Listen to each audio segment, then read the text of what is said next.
Hey everybody, welcome and welcome back to my channel. Y'all, the time has come. We are planting out the first part of the summer garden in this video. We've been waiting, we've been planning, we've been plotting. For the last 11 weeks, you and I have started seeds together in our weekly seed starting challenge. And today we get to see the fruit of our labor and finally plant something out. If you are new here, I'm so glad that you stopped by this channel. Please let me know that you're new by saying hello in the comments and tell me what city, state, or country you're coming in from so I can say hello back to you.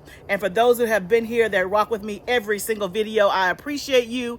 And y'all, today is the day we finally get to evict some plants from the house and put them outside. Before we move on to the rest of this video, let me take a moment right now to thank our sponsor of this video. I want to pause for a minute and thank the sponsor of this video, which is BetterHelp. BetterHelp makes getting therapy easier. In this day and age, there's so much going on in the world, in our family, in our lives. And what I've experienced as you get older, things just start to happen. You have aging parents, you have aging children. And so the complexities of life can definitely start to look a little bit different at this season of life that I'm in. And so one of the things that I love about BetterHelp is that it gives you an opportunity to talk to a therapist whenever you would like on a schedule. And so all you have to do is click the link in my description box and you can get 10% off of your first month. Like I said, it makes getting therapy easier. All you have to do is click that link. You'll be directed to a quiz where it'll ask you your preferences of what type of therapist you want, what you're in therapy, what type of therapy you're looking for. It will ask you a ton of questions and it will match you with a therapist in as little as 48 hours. So y'all, that's a quick turnaround. And I can tell you, when I have used BetterHelp and they matched me with a therapist, it was like talking to a girlfriend, not talking to someone who was so far away that I felt like we were disconnected. Yes, we were not in the same state, but there was a connection there immediately because I felt like the quiz that I took matched me perfectly. And so if you're going through a season of your life where you just need someone extra to talk to, it could be a divorce, it could be a new home, it could be a new state, it could be a job loss, it could be children, aging parents, you name it. There are therapists that can talk to you about anything that's going on in your life. And sometimes that's all we need, is just to have someone to give a listening ear and to help guide us through this season of our life. So I encourage you, click the link in the description, get 10% off of your first month. You will enjoy having a therapist from BetterHelp. You can talk to them via video, via text, via phone. Like I said, it makes it so much easier. So thank you, BetterHelp, for sponsoring this part of the video. Now, let's get back to this video and let's plant our summer garden, the very first phase. So if you're new here and this is the first time landing on my video, we live in the state of Tennessee and we are on 75 plus acres of land and we have 3 main gardening spaces. And so where I'm standing right now is what we call space 1. This is our high tunnel. It is 30 by 96. You can see it is rather large. The part behind me is the part that we're going to focus on planting today, as well as the front part, which I'll turn you around and show you that. But this particular high tunnel is 30 by 96. We have rows, 5 rows that are 45 feet each in length. And then we also have 6 raised beds that are 4 by 8. And so this space is space number 1 because we plant in here 24/7, 365. So every day of the year we have food growing in the high tunnel. That's the beautiful thing about having a high tunnel, is that it gives you a season extension. So this is always the first space that we plant during the summer. We have 2 other spaces. One is to the left of me, or to the right of me, is our in-ground garden. It is 4,000 square feet. And we have 8 rows that are 100 feet each in length. And so in the outside garden, that is where we plant just in the summertime. And so again, we have a lot of food growing in the summer. And so that'll be the second place we will plant. So right now, at the time of this video, we're about a few days before our estimated last frost date. I've looked at the 10-day forecast, and for the most part, it looks great. It looks fantastic. There are a couple of nights it will be below 50 degrees.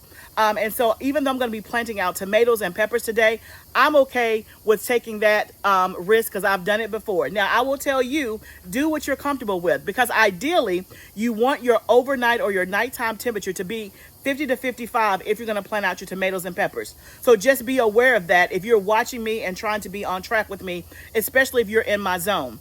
For those that are in zones 8 and above, I know that you guys have already had your last frost day, so you may already have your tomatoes and peppers and stuff in the ground. But for me, I have a time window that I'm working with, that I'm trying to get stuff done, and I have to do it in stages just because we have such a big space and plenty of places to plant in. Our third and final space is actually behind my house. We will not plant that until June because right now that space has our spring crops, and so it has our fall crop of garlic out there, and then we also have our spring crops of onions. Both of those will come to maturity around about the last of May, first part of June. Once we harvest those, then we will do a second succession of planting out there for the summer. So that's what we call space number 3. But today, y'all, we're in the hot tunnel, and one of the first things we're going to do is go around to the raised beds. Let me show you those. And we're going to fill in some of the empty spaces and plant those things out first. And then we're going to start planting our tomatoes in the hot tunnel. So let's go to the raised beds first. And then also while we're out here, my husband is out here and he is getting our drip lines in order. Y'all, when you have a space this big, drip irrigation is a game changer. We have done it without drip irrigation, and let me tell you, it took hours to water every single day, especially in the summertime. And so every year, before we start planting, he will come out and check all of the drip lines to make sure they're in good working order, replace anything that needs to be replaced. And then also, we need to add something additional. He does that as well. So he's doing that while I'm looking around to see what we're going to plant and where. So let's grab our plants that we have out here and let's see what we can find where we're going to put some stuff in the raised beds. Okay, so this is just one of many trays that we have, and I just grabbed a couple of things. Certainly, this is not all the stuff that we're going to plant out here, and I also have a tray of tomatoes, but I pulled a couple of flowers and things like that we can go ahead and plant that I know that are going to go out here. I have a lavender. I have some gomphrena, snow white gomphrena. I have some celosia. I have some jalapeno peppers. And I think I have some basil in here. So we're going to plant those in some of the spaces in the raised bed. So let me kind of take you around and show you what we have already planted and what is left to plant. First of all, y'all, look at my snapdragons. They have bloomed. Aren't they beautiful? So it's a mix of like yellow, white, and like a hot pink color. So excited when I came out here and saw that these had bloomed.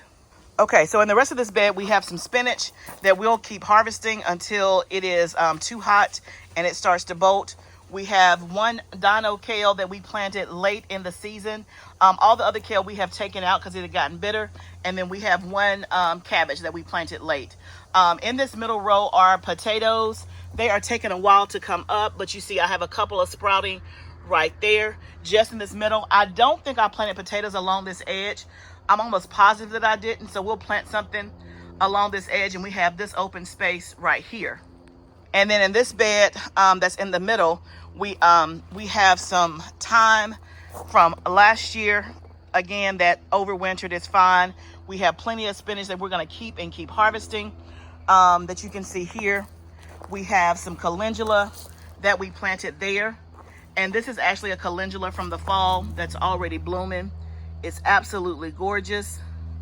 We have a couple of carrots and then some spinach along that way. And then we have one tomato right here that is a bush variety. And so we have, I would say about maybe half of this bed that we can still plant. You can see the open spaces that we have some space to put some stuff in. In this bed, we have a lot of our spring crops, mainly lettuce. You can see the lettuce is doing great. We're going to actually harvest some of this today. To take our first harvest. It is looking so good. We have some cilantro growing in this bed. Our rosemary, we've had this since last year. It does a good job. Let me pull out that weed. That's not supposed to be there. Absolutely beautiful. More lettuce there. Spinach. So we have a few open spaces here, like in the middle, that we can stick some stuff in that'll blend in with this. And then when we walk over here, this bed here, we have some lemon thyme that I just planted a couple of days ago. Here are our sweet sugar snap peas that are growing very nicely. We have some onions right here. And then we have some cilantro, but the rest of this bed can be planted. I think we're going to do peppers in this bed. I had planted carrots, but they did not germinate because I did not do a good job of watering, and so we're going to take that space and we'll plant something in here. This whole bed is potatoes, but as you can see, we planted this bed together. My potatoes have been very slow sprouting, and I only have them in this row, even though the whole bed is potatoes. These are just like little weed seeds. So I'm not sure. It's been 3 weeks, and so they should definitely be sprouted by now, but I have absolutely nothing in this row, which is disappointing. I've never had that happen. I'm going to give it another week, and then if nothing pops up, then I'm going to assume that for whatever reason it's not going to happen, and so we'll plant the rest of this bed. For right now, we'll leave this bed as is because technically it's planted all with potatoes. I do have a couple of onions back there that was just extra left over. And then the very last raised bed is this one. This is kind of our herb bed as well. And so these are herbs from last spring that we planted that were overwintered. Some parsley, some chives, more thyme right there, more chives, spinach. I have some rosemary in the back. And then you can see I have another snapdragon blooming. And then, of course, our eucalyptus tree. But we still have some spaces here that we can put some stuff in. So I started with this bed on the left because it had the most space.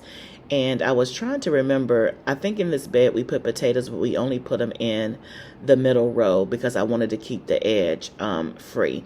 And so I had to kind of go back and look at my videos just to make sure that I was right. So I start planting stuff along this edge. And so typically what I do among the edge of my bed, so I always put flowers in the corners of my bed because I think it gives a pretty aesthetic and they can just spill over, especially if it's a flower like a nasturtium or something like that. But then along the edge, I will usually plant flowers, herbs, and things that are low to the ground. So things like lettuces and things like that.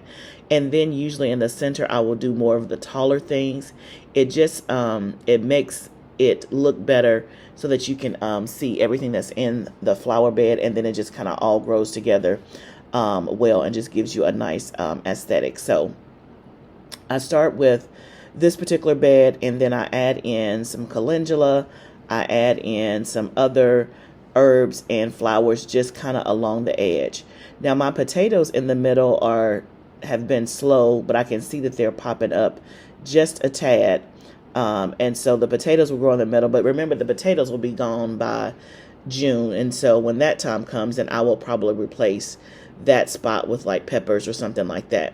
But on the other side of the bed, you see I have that thyme, I have spinach, I have a dino kale growing there, and then I have the snapdragon, and then I have the cabbage, which the cabbage won't be there much longer, nor will the kale be there much longer. So I go ahead and I get started with this bed to fill in some of those open spaces.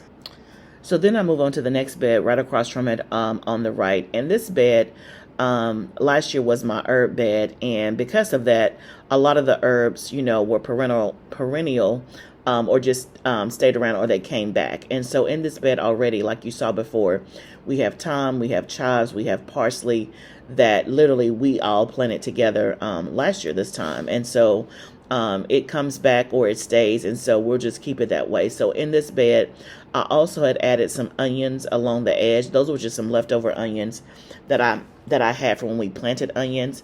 I've seen on plenty of people's YouTube channels, they put onions around the perimeter, and that kind of helps keep pests away. So I was like, oh, I have some extra onions, let me try it. And so then I go over to this bed, which is the potato bed, and y'all, I don't know what's going on with my potatoes. Like, I've never had this before. I only had the potatoes coming up in the middle. But if you remember, we planted this entire bed with potatoes. So the left and the right have not come up. I can see like little bitty things, but it's just odd. And then I dug up one and I saw a potato there. So the potato was still there. I thought, well, maybe some animal had eaten it or something like that. So I'm not quite sure. I'm going to give it another week, and we're just going to see what happens. But I put some flowers at the back of this bed because, again, that's another thing that I do at the base or the back of the bed. I'll usually do like a tall flower or something like that. And so I think I added in some nasturtiums back there, and then I also added in a celosia. Okay, guys, so you saw me planting some stuff in there, and I kind of talked you through what I started with. But now I'm switching gears, and I wanted to show you the outside garden outside because my husband is out here. He got all the drip lines working in there, so we just have to go get our timer and put everything back on time. But all the drip lines he checked are working. We have one more that we need to add to a bed, but other than that, that is in good working order, so we should be good to go. Also, I did not start planting in the in-ground space yet because it's hot in there, y'all. So I decided to come out here because it's cooler. Of course, with that plastic in the greenhouse effect, so it's much warmer. Today's temperature is like maybe between 75 and 80, but it's probably close to like 95 in there, so it's just a little bit too hot. So now we're outside, and we are also preparing the outside garden. We're not going to plant the outside garden today, but we have quite a few things to do before it's ready to be planted. And one of that is we're actually replacing our landscape fabric paper. So it has been down for 4 years. On average, they said it should last about 5 years. And so we're right there at the 5-year mark. But there are some things that we personally did not do well in the beginning, which is why I probably didn't last the 5 years. And so we're trying to kind of right our wrongs. And again, us being new, you keep learning as you go on this journey. And so I'm a big proponent of the landscape fabric. It helps control the weeds tremendously. And the fabric that we use, and so I have two different kinds. The first kind that I use was from Growers Solutions, and that does really, really well. I think the brand name is DeWitt. And so I will link it here, but also you can get it from Amazon. So it's in my Amazon shop as well. But throughout the last couple of years, we've been transitioning to a landscape fabric, which is the same type of brand and same type of texture, but it's from Farmer's Friend because they have the holes already pre-cut. And so one of the reasons that our landscape fabric has not done as well is because when we first started landscape fabric, we were cutting the holes ourselves, with like a razor cutter. And what happens is you cannot get a perfect circle. The edges get frayed, and then over time, the hole gets bigger and bigger. Now, I know that you can burn holes. We were never successful at burning the holes. And by the time we were trying to do that, we found this fabric that was pre-cut. So the fabric that we get from Farmer's Friend, you can get it in several configurations. We buy a set that's 18 inches spaced apart. It's perfect holes already laid out. And so you don't have to worry about it. Y'all, these bees and wasps, I don't know if they're angry because they've been up all winter. I don't know, but they're coming out with a vengeance. So the Farmer's Friend, it comes in several different configurations. And so there's two kinds that we've bought before. And so one, the spacing is 18 inches apart. So we use that in all of the main spaces out here in the in-ground space. So tomatoes, peppers, okra, eggplant, you name it, everything is 18 inches apart. Then they also have a fabric that we use that is 6 inches apart. So that fabric is perfect for garlic, onions, lettuce, and things like that. We also use it in a patch where we do our corn. We tried that last year and it worked perfectly because you want your corn to be closer together for pollination purposes. So again, you can buy the fabric and do the holes yourself, or you can buy them pre-cut through Farmer's Friend. For us, it just makes sense. It's much easier to buy them already pre-cut. So he's already pulled up the fabric on this side, and he's kind of taking it section by section. He is pulling up the fabric, and you can see here, that's all the fabric. Let's walk over here. You can see how the edges are frayed. Again, a couple of things, like I said, we tried doing the holes ourselves at first, and so that makes the holes bigger. But also when you put the landscape staples in there, over time, the wind, can pull it, and so it can get frayed that way. And then another mistake that we made is that we did not overlap our paper. And so again, trying to be, I don't know if we were trying to be economical or just trying to use the least amount possible. What my husband did was he butted the paper up against each other, but it really needs to overlap because butting up against each other, it gets pulled.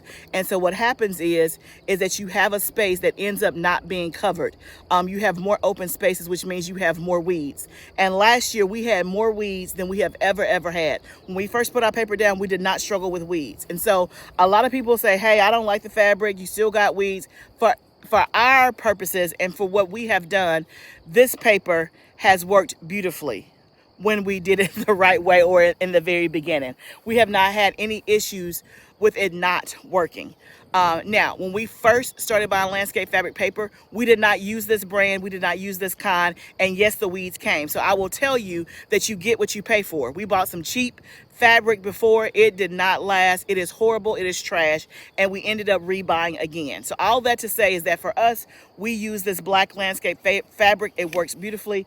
And so what my husband is going to be doing is pulling it up section by section, and then weeding as he goes, either with pulling it up by hand or with his weed eater, getting all the weeds out. And then he will relay the fabric, and then we will overlap it so that we have better coverage. So my husband is doing a section at a time. So he's pulling up the fabric in one section, and then he's going behind it, taking his weed eater to kind of get the grass that's there. Then also he's taking any dirt that's extra and filling in places that has less dirt. So section by section.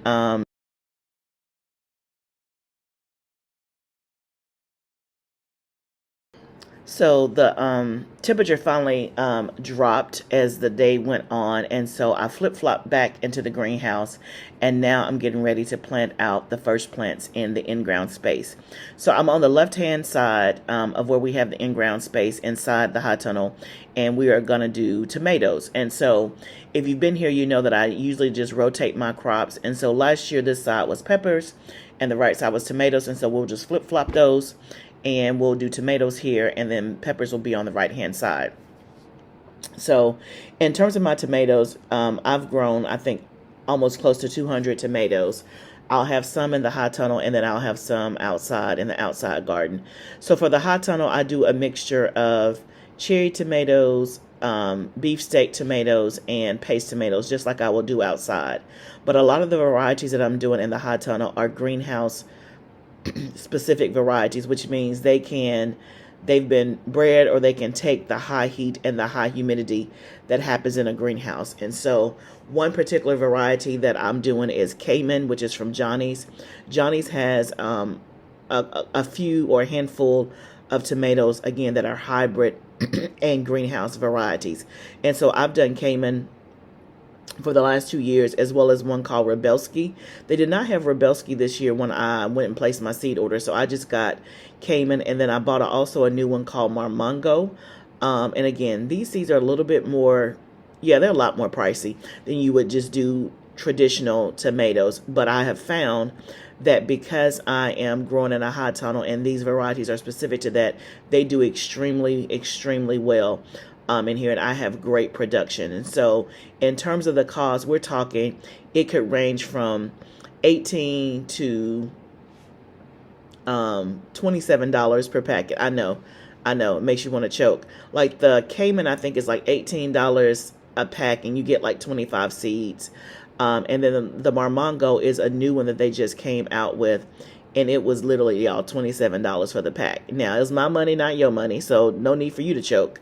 But I wanted to experiment and try it, one, because $27 sounds like a lot, but the production that I get from this is absolutely phenomenal. When I've done the Rebelski and the Cayman, I have hundreds and hundreds and hundreds and hundreds of tomatoes.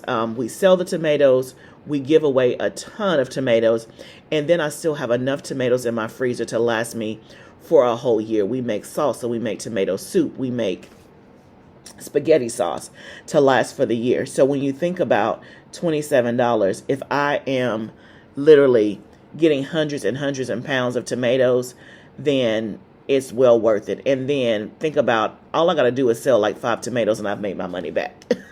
If I sell the tomatoes for $5 a tomato, or usually $4 a tomato. So that's what, 7 tomatoes, I've made my money back. So again, you do what works best for you. And it's always, again, to know your goals. So for me, my goal is production, because I'm trying to get a large quantity so that I have enough to last me for a year. So anyway, we get these tomatoes in the ground. Like I told you, I've already done my amendments.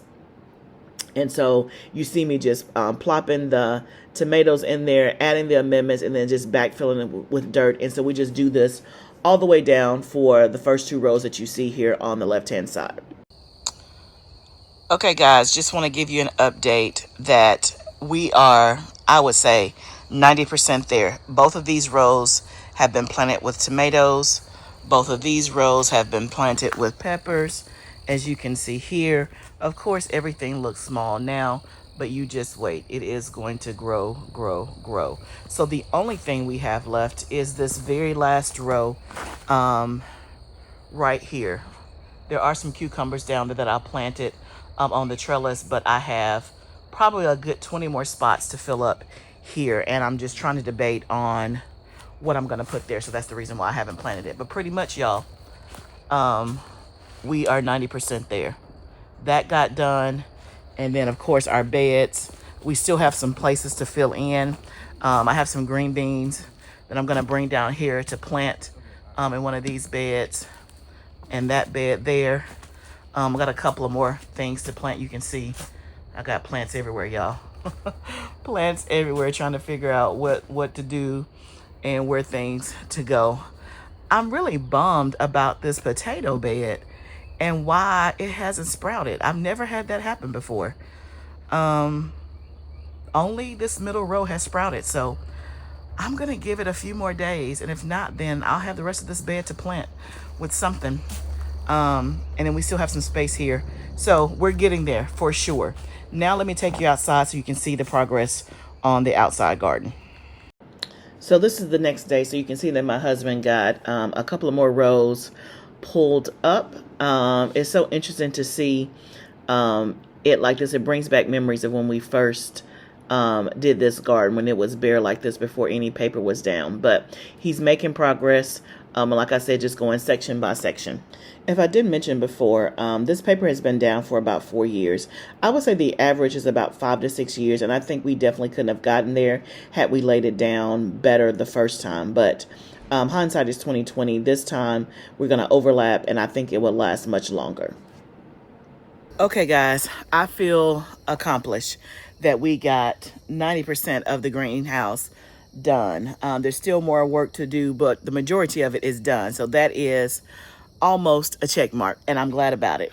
In terms of the outside garden, as you can see, my husband is pulling up the paper, and then he's going to lay new paper. So I'll definitely show you that in a later video as we make progress with that. And once we lay the paper, then that will be ready to plant. So everything is good. Everything seems to be on schedule. So far, so good. And so I am glad about that. Y'all, it feels so good to be able to evict some plants out of my house and put them out into the ground and into the world. And so, look, just when you feel like you can't make it another moment and these plants are just, you know, on your last nerve, just keep the faith. It's not going to be in your house forever. If your time has not come to plant, it is coming soon. So hold on, but trust me, I see you. I understand. So y'all, thank you so much for joining me on this video as we did our first planting for the summer garden season. I am excited, and we have many, many, many more videos to come of us planting out stuff. This is just the beginning. So if you have any questions about what we did, put them down below. If you have not subscribed, please go ahead and subscribe to the channel. Y'all remember, this is a journey. Let's grow together. I'll see you next time, friend.